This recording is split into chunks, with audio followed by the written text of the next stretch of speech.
বলো তো দেখি, পতাকায় মোদের কয়টি রং আছে? শিক্ষক এসে শোধালেন হেসে দ্বিতীয় শ্রেণীর কাছে। একসাথে মিলে সব ছেলে বলে চিৎকার করে জোরে, 3টি বর্ণ রয়েছে রাঙানো জাতীয় পতাকা জুড়ে। শ্রেণীর পিছনের বেঞ্চের কোণে শিশু ছিল এক বসে।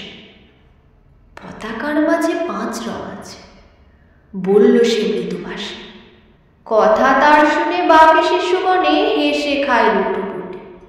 শিক্ষক রেগে বলেন হেঁকে, বোঝাও কি করে 5টি? মাথা নিচু করে ভয়ার্ত স্বরে সরল শিশুটি বলে, উপরে গেরুয়া, মাঝখানে সাদা, সবুজ আছে তার তলে, আর আছে আঁকা গোলাকার চাকা, নীল রং আছে এতে। শিক্ষক বলে, এটিকে ধরলে তবুও হচ্ছে 4টে।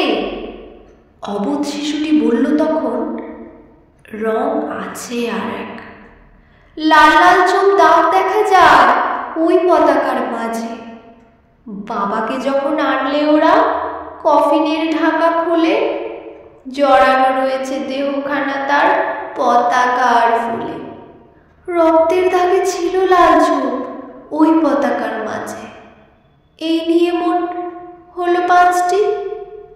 এবার তো ঠিক আছে।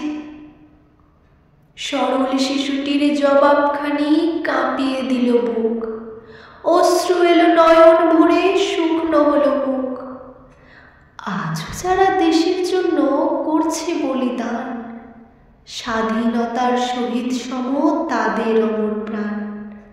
হয়েছি স্বাধীন, পেরিয়ে গেছে 70টি বছর।